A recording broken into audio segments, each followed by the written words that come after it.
How you doing? Brian from Garage Mahal. Today we are working on a 2011 Chevy Equinox. Already got it up in the air, and the unique problem that they ran across is that their oxygen sensor was showing that it was bad.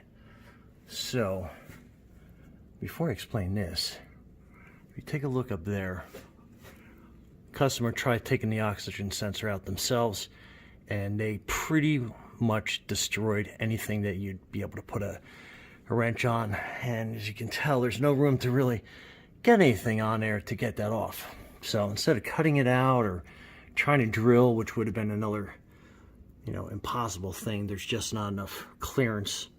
Even though it looks like it, there's just not enough clearance over there. So the solution is I drilled a hole through that.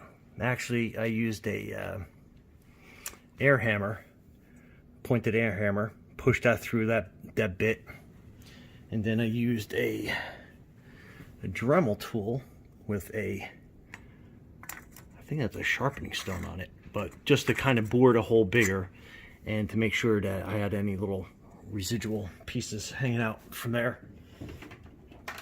And then what I did is I went to Lowe's and I got a 3/4 inch nut, and we are going to weld that to there and basically making a new socket for the oxygen sensor to fit into.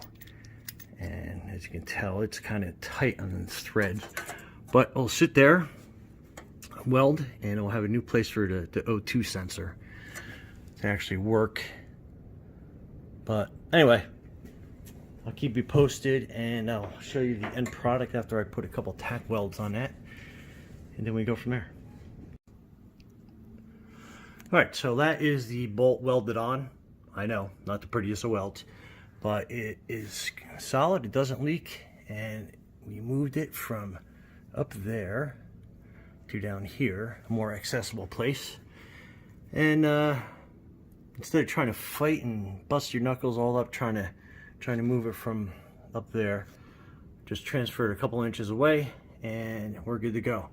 Anyway, hopefully that's helpful and gives you guys a little out of the box thinking on how to fix a O2 sensor that, let me try and get some light in here, an O2 sensor that is seemingly impossible to get or replace. So simply make a new hole, make a new home for it.